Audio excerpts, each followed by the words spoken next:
pessoal, tudo bem? Eu tenho uma pergunta para você. Você vive no mundo gospel ou tem o viver em Cristo? Desde já então vai deixando o seu like, compartilha, comenta, dá um engajamento bom nesse vídeo aí, ativa o sininho. E eu gostaria de começar esse vídeo lendo um versículo da Bíblia aqui, do livro de Colossenses, capítulo 2, versículo 8. Cuidado, que ninguém vos venha arredar com sua vã filosofia, vãs sutilezas, conforme a tradição dos homens, conforme os rudimentos do mundo, e não segundo a Cristo. Colossenses 2, 8. Tá certo? Por que eu estou falando sobre esse versículo? E qual é a diferença do viver em Cristo e do mundo gospel? É exatamente o que esse versículo fala. Tem muito a ver com o que está acontecendo hoje no mundo cristão, na geopolítica. Quem estuda essa parte de geopolítica e a parte teóloga, a parte teórica, a parte de teologia, escatologia, que seja, está vendo que o mundo está se movimentando. E a nossa parte espiritual, religiosa, principalmente aqui no Brasil, nos outros vídeos eu tinha até comentado sobre isso, sobre teoria da prosperidade, confissão positiva, ocultismo dentro das igrejas, dentro dos templos. E essa parte neopentecostal, principalmente, transformou o meio evangélico cristão brasileiro num meio de hipócritas, no meio de pessoas que têm aquela falsa sensação de que estão sendo cuidados por pastores, por bispos. A gente tem visto ultimamente também várias questões de chacota mesmo, de humilhação no meio gospel, com pessoas pseudos pastores ou pastoras fazendo revelação, falando sobre lua, sobre doença, uma coisa bem assim abominável. E por que eu separei o mundo gospel do viver com Cristo? São coisas lá dos apóstolos. Porque nesse movimento de confissão positiva, de teoria da prosperidade, se formou um curral de pessoas, não estou chamando de animais, lógico que não, mas um curral ideológico de falsos profetas, de ídolos, de idolatria gospel. Idolatria gospel? Sim. Né? No mundo gospel, você não fala com Deus primeiro, você fala com o seu pastor. Eu já ouvi muito isso. Meu pastor, se meu pastor falar, eu vou e faço. Eu tenho assim muito apreço por todos os grupos cristãos, mas eu vou fazer para vocês uma reflexão aqui e eu quero que vocês analisem no lugar que você reúne ou nos outros lugares. A ausência de estar falando sobre isso aqui nas reuniões é muito grande. Nós temos reunião de cura, libertação, de dança, de teatro, de música, de forró, de rock, de tudo no meio gospel, certo?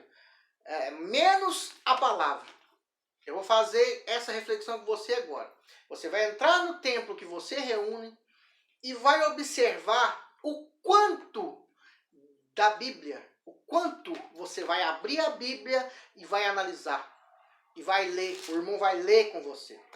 Pelo menos onde eu reúno, a gente fala, 90% da reunião, 99% da reunião é sobre a palavra. A gente tem estudos sobre livros da Bíblia, são estudados livros, nós lemos livros sobre a Bíblia, junto com a Bíblia, certo?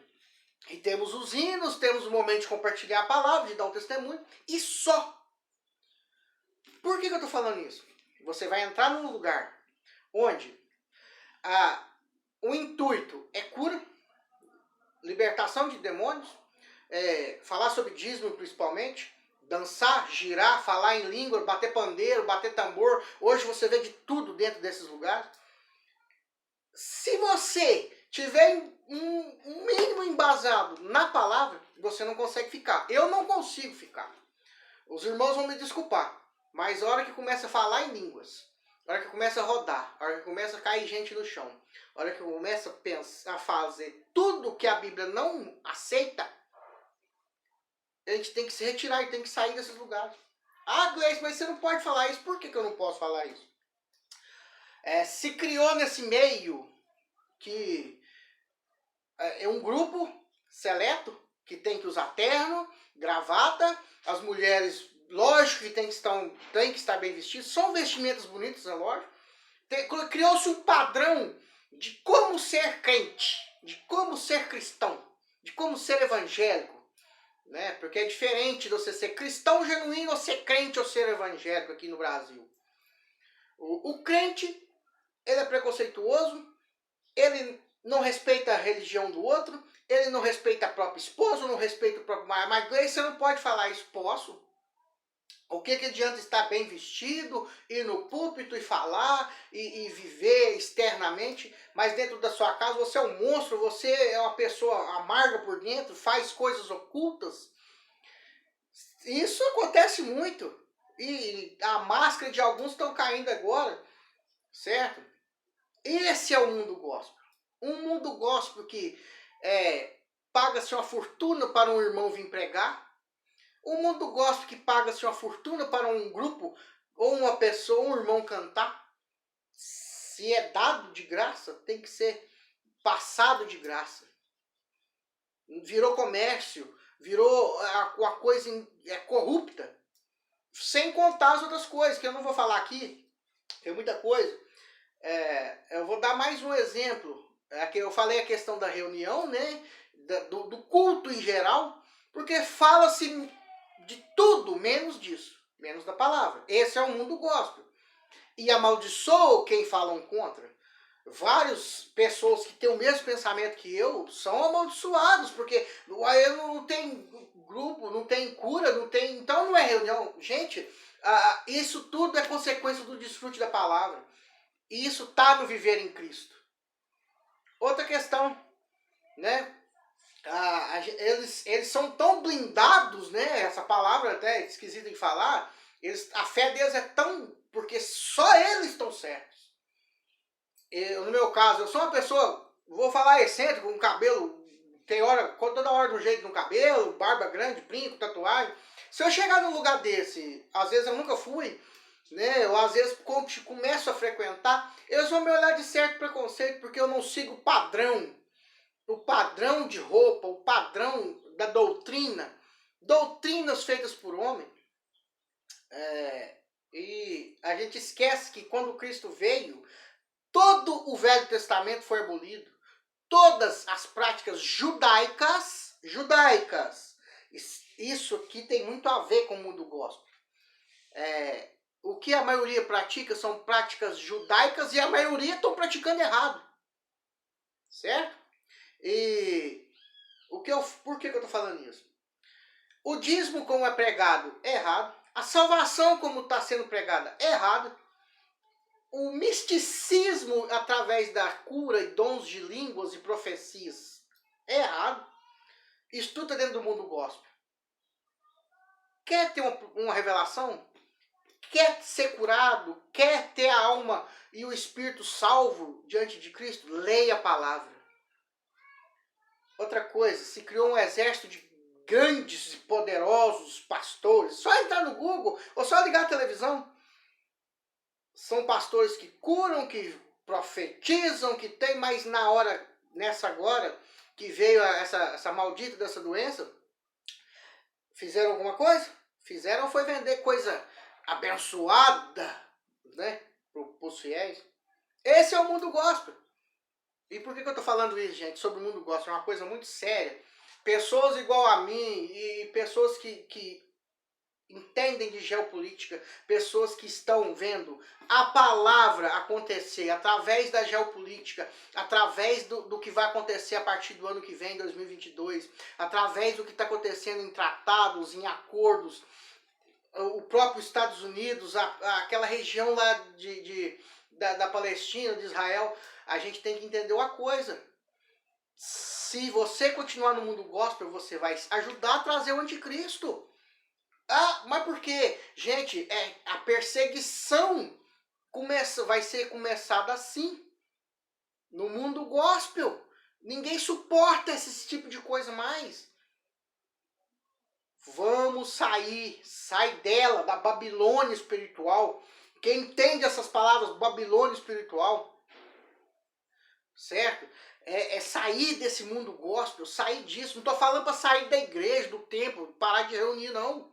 Eu estou falando de sair desse sistema que auxiliava e vai auxiliar a perseguição dos genuínos servos de Deus e vai ajudar a trazer o anticristo. Certo? E eu fico assim, fica até complicado de falar certas coisas, né? Porque se criou um exército de santos que não são santos, têm aparência de cristão, mas não são, cometem pecado pior do que o mundano, pior do que quem não conhece a palavra, e ficam julgando todos e tudo ao redor. Eu tenho envelhecido, tenho amadurecido e visto que é questão de empatia. Eu sou ainda bem complicado estar falando sobre essas coisas, porque a gente tem que largar as coisas das outras religiões, dos outros costumes e passar a rever os nossos conceitos, porque onde não tem isso aqui é mundo gospel. Onde não tem o estudo da palavra, que o irmão, o pastor ou a pastora chega lá e fala 2, 3 versículos, o resto é cura, revelação, barulho, espírito de confusão, dons de línguas que não são dons de línguas, né? Se transforma num verdadeiro circo que está auxiliando a perseguição cristã, principalmente aqui nas Américas, na América Latina principalmente, porque se tornou um grupo de falsos moralistas. Tá certo? Eu creio no meu interior. O Senhor Jesus está habitando aqui. E eu tenho muito que melhorar. Mas o Senhor me deu o arrependimento e o precioso sangue dele. Não vai ser um pastor, não vai ser uma doutrina de um templo, não vai ser o mundo gospel que vai me trazer a Cristo. Vai ser o meu viver em Cristo. Tá certo? É só uma pequena reflexão. Se eu falar muita coisa aqui, dá uma googada aí, procura no Google. Pastores neopentecostais, pastores que são presos em escândalos, né? São vários escândalos, porque isso está auxiliando o anticristo, está auxiliando a volta do anticristo, está auxiliando a perseguição. Nem todo cristão é crente evangélico, pentecostal, não. Nós somos cristãos que temos um viver em Cristo. Nós não estamos nas reuniões, nós não somos do mundo gospel, nós não pertencemos a esse mundo de abominação e blasfêmia e heresia. Nós pertencemos a Cristo. Independente se eu sou tatuado, se eu tenho outro tipo de vida, se eu não reúno no templo X ou templo Y, eu quero viver Cristo. Eu não quero estar no mundo gospel, porque vão ser eles que vão estar perseguidos, vão ser perseguidos junto conosco. Analise a geopolítica, abra seus olhos, abra sua mente para tudo que está acontecendo. Esquece pastor, esquece o que o bispo, o pastor, o padre está falando. Você tem capacidade, se você sabe ler e se você tem acesso à internet, você vai abrir a Bíblia e vai analisar tudo o que está acontecendo. O mundo está clamando, estamos as dores de parto já estão começando, certo? Então, não estou puxando a orelha de ninguém, mas eu creio que essa palavra gospel, esse mundo gospel, vai tragar muita gente. E eu peço, gente, sai disso. Sai disso. Analise, você tem senso crítico para ler e observar as escrituras. Tá certo? Já ficou grande demais o vídeo, então que o Senhor Jesus abençoe. Vamos lá, compartilhe para nós, deixa o like e até mais. Tchau.